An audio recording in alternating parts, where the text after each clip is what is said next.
Hey everyone, welcome back. So this video is part 3 of the video January 20th and beyond. And it may be the last video in regards to this. I guess we will see. But it's about and what may happen to mitigate it and to get us back on track. I don't know about you guys, but I've been feeling pretty anxious over the last few days. And today it's kind of at a peak. So I've tuned in to see what that is about. I know what it's about. It's about, like, feeling the pressure cooker and the pot about to boil over, to mix metaphors. So we're just going to dive back into one of the images that I saw in my previous video of the long table there when Jimmy Carter was kind of giving us a message. And I'm just going to start from there. So that long table, and as I'm speaking, I'm tuning in here. So that long table with people on both sides representing officials, they were and still are, in the vision that I'm having, writing rapidly, preparing documents. And also, when I look closer, opening envelopes, right? So of course, this is connected to counting the votes and officially declaring a president, right? And then, okay, so they're passing it down the table, but along with these documents as well. And so I don't really know a lot about the process, and maybe this is routine.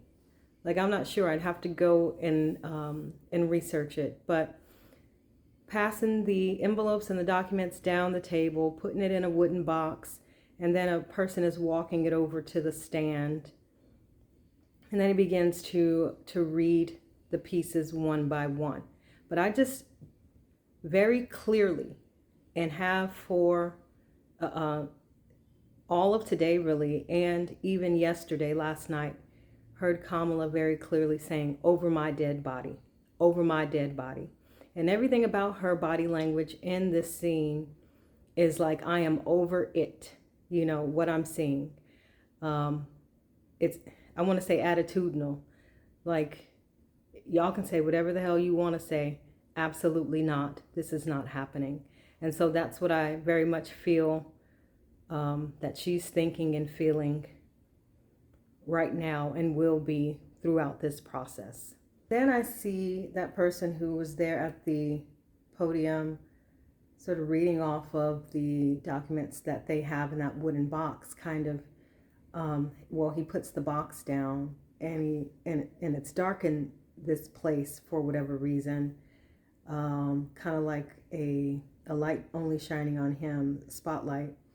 And he looks back in the crowd trying to see who's speaking, and a person comes forward to say something. And he says, "If you have something to say, by all means, now is your time." So it's almost like, speak now or forever hold your peace. Again, I think maybe this is a part of the process, like where they can object, or not, object, right? Not agree with whatever had been called out while he was reading those documents. But okay, let's see. I'm just asking the question, how does that play out?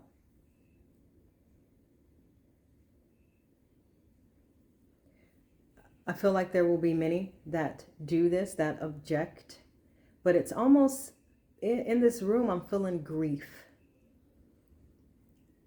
And I know Jimmy Carter just passed, and I don't think it really has anything to do with that. I feel like this grief and this heaviness is around knowing that things are off, things are not right. This is not really how it's supposed to go and be, but them also feeling like they have limited options for what to do about it. These that are speaking out here, that are sort of in the crowd watching this process happen. And so I know that Mark Elias, the guy that goes to bat, the attorney that goes to bat for the Democratic Party, in court around elections and issues with elections, came out with a tweet that said 22 states hadn't certified their votes yet. The deadline has passed. And so I did pull up the link to see for myself. And there are two columns. One is that initial document that states all of the votes, who they went for, how many there were, and it's next to every state. And then it says that in order to see the certification, click on the number next to that, and there should be a certification attached. And so for lots of states, probably 22, I didn't count, but the attachments were missing. And in that original document, for some of them, it seemed like the certification was, connected in with that original statement. But I am not an attorney. There was tons of legalese in there. It was hard to read. And so if he said 22 states didn't certify, then 22 states didn't certify, which means that there's as Nancy Grace would say, a whole lot of brouhaha going on.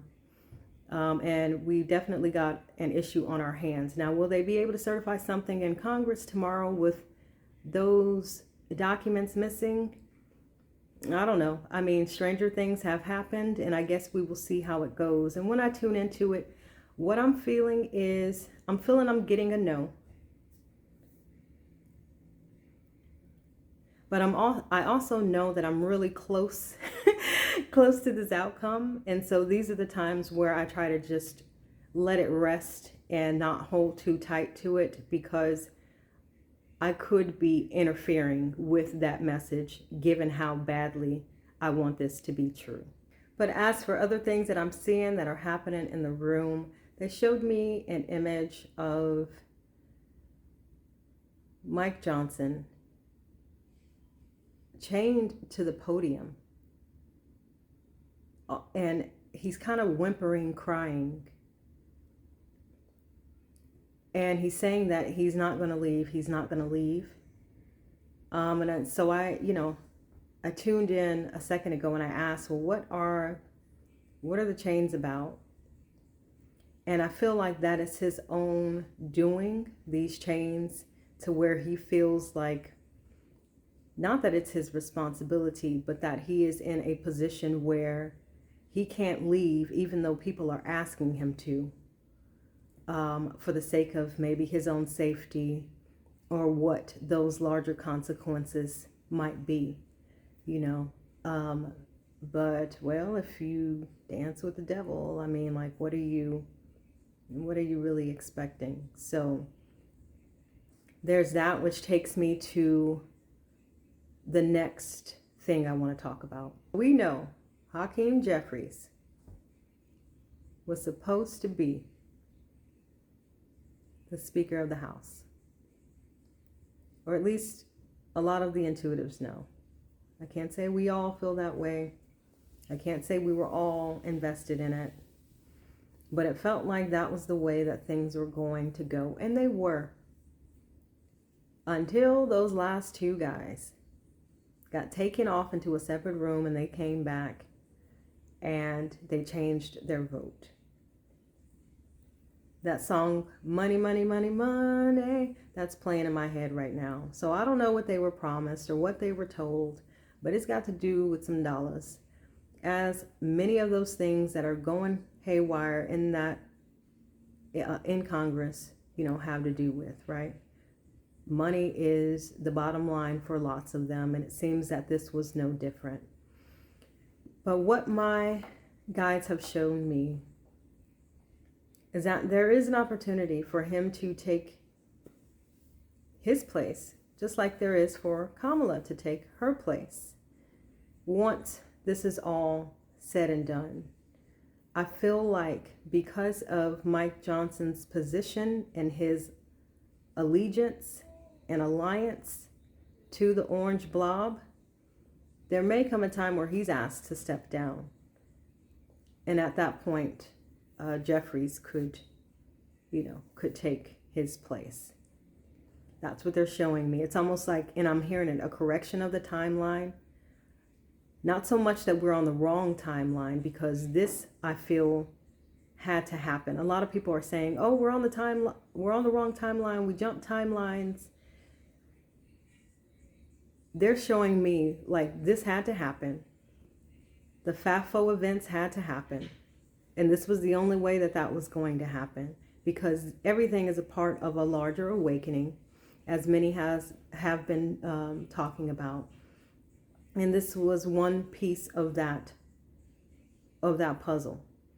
And so once a correction is made, then I do feel like he could definitely take his place, like I said.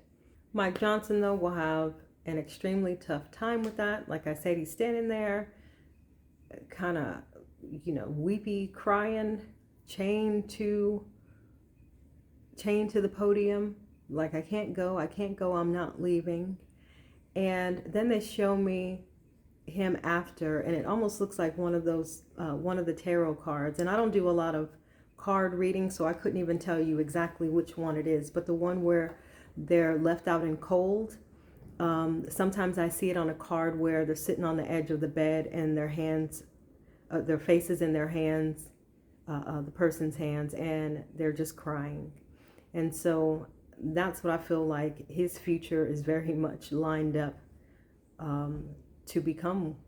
I also got that he might end up telling on himself, because I'm hearing the words, "I cannot in good faith do what I was told to do." If things go awry tomorrow, will there... Oh, by the way, before I get to this next thing, there's an image of MTG popping in my head, and she is just livid in a straight shouting match inside their meeting place in Congress. Her face is red. She's screaming so bad. And she's just, arguing like full blown with another person there, pissed, absolutely pissed. And so maybe that's a good thing. Again, we will see how it plays out. There is a lot of commotion. Okay, so they're showing me the commotion around the room, the gavels being knocked up against, on the desk there, trying to get order. There's a few papers like flying off of the desk. And there's just a lot of commotion happening. And so, okay. A couple other things that I'm seeing around that. They're showing me fire. Now, I hope that this is just a metaphor for all of the commotion.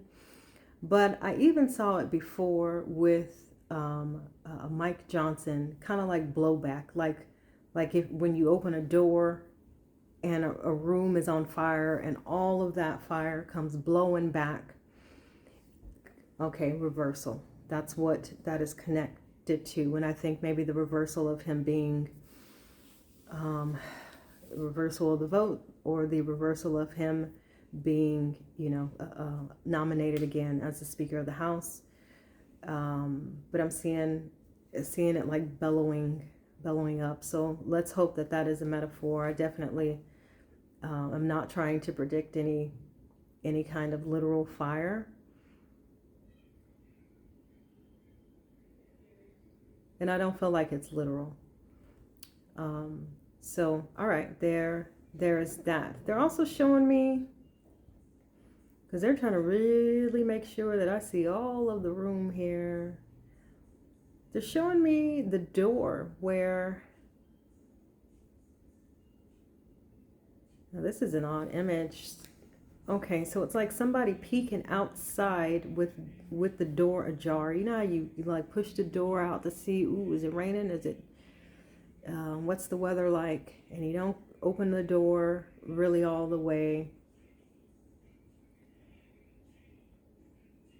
But how, okay, I'm confused by this because it's like they're inside of Congress, but then they've got the door open and they're looking out to a building that I would assume is Congress. So I'm just going to do my best to talk through it and to tell you what I'm seeing. So I'm seeing a person looking outside of their meeting place in Congress where the chaos is happening. The door's ajar and they're looking out onto what looks like the Capitol building. Now, how is this possible? I thought they were in the Capitol building. So what I feel the message is around that for my guides is the parallel of what would be happening had the election not been taken from Kamala,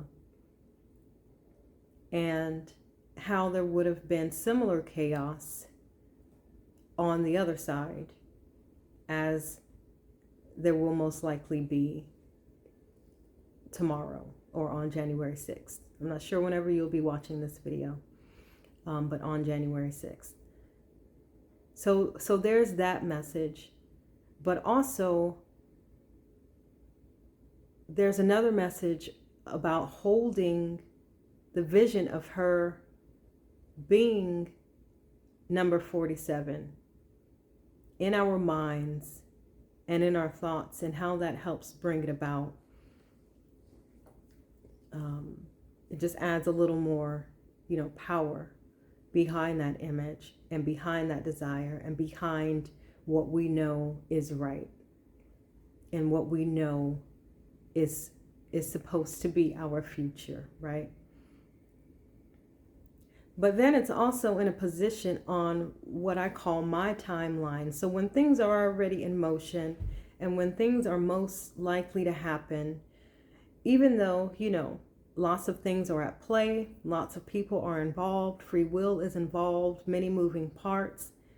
When it's on the timeline and there's momentum built up around it, it'll present itself, on that timeline. And the closer something is, the closer it is to our present. The farther something appears, the farther away it is. So it's showing up on my timeline here in the not too distant future. And I'm definitely going to take that as a good sign. It signals the possibilities I'm hearing for what is very much reachable and in grasp for the American people. So a couple more things. I saw a tarot reader doing a reading on the question of, will there be a temporary president that steps in the event that all this is chaotic? They push back inauguration date and officially saying that she's the president and all of that. And so there's some kind of law that says if for whatever reason a president's term ends and a new one cannot begin and there's no official president, then a combo of 3 presidents from past administrations have to step in and take care of it temporarily until they move forward with certifying officially a new president. So I tuned into that question. Will there be a temporary president that steps in? I do not feel that there will be one. I heard a no on that. And I feel like whatever documents that President Biden has signed recently over the last couple of days here, there was like multiple documents that dealt with the succession, I'm not sure how you say that word, of order for different departments. I feel like those documents were to help address that so that it's extremely clear about who needs to do what in the event of anything, so that whoever wants to go rogue and do their own thing will have these documents in place to help stop them. And I also feel like, because I hear that he would just stay, and even if he had to technically put quote, power in someone else's hands temporarily, he would still be there. So it'd be like he didn't leave, because he's seeing this thing through all the way to the end. And that's just where he stands on it. As far as security goes, I've heard they put up new fencing or something. I mean, for preventative measures. I do feel, I keep seeing just a ring of law enforcement around the Capitol building that's like ready. And in addition to that, I know we've kind of like put it off to the side here or something, or, you know, a lot of people have, because we haven't been hearing a lot about it in the news recently. But I'm seeing a whole lot of blue. And it's not representing law enforcement. It's representing beings. And it does feel like that look in the form, you know, that are in the form of drones or something. But also as a ring of protection around the Capitol building. Now, I mean, I kind of watch some creators who present that information, and it is quite fascinating, especially since they came out with, especially since the officials came out with, they had like meetings about it and said, yes, it is absolutely, positively a thing that is happening. They do live among us. And so I will not deny it. I believe it. I do believe that they are watching there somewhere, ensuring that Earth doesn't just like implode on itself here from all of the things that are happening. Maybe I want to believe that that's true, and, you know, maybe that's okay. But they are showing me a lot of blue representing that. Okay, and last but not least, dates. So I did, you know, I was asking these questions about January 6th specifically, but in that last video, I mentioned that there would be like 3 days before all of this stuff was cleaned up. And they did kind of roll out 3 to 4 days to me in terms of events that I've talked about, and, you know, things falling into place. And that January 10th was a big date, and that between now and then many things would be happening. It would kind of like start at that peak, wind down, and then the 10th would be a big day, and on that following day it will be, you know, calm again. So again, with dates though, we've got tons of moving parts, people's free will, lots of things at play here. And so even though I hear dates and they give me dates, I've learned not to hold too tight to them, because it'll be one or two things that throws that whole calendar roll, you know, off, and it's no longer lining up that way. So that's the information that I have for you today. Stay safe out there and stay grounded, and keep your eyes and heart on that larger vision of what we can have and what we can create together. And if you got anything out of this video, be sure to like and subscribe and set your notifications, and I will see you next time. Oh, one more thing before I go. So I started what I call the Spiritualist Collective. And right now it's just for Black women, because we need something that's just for us, that's sacred, that's safe.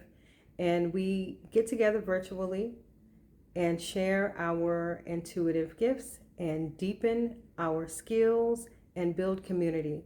And in the future, I'll be opening it up to everyone. But if this sounds like something you're interested in, I'm going to have the link in the description, and hopefully I'll see you there.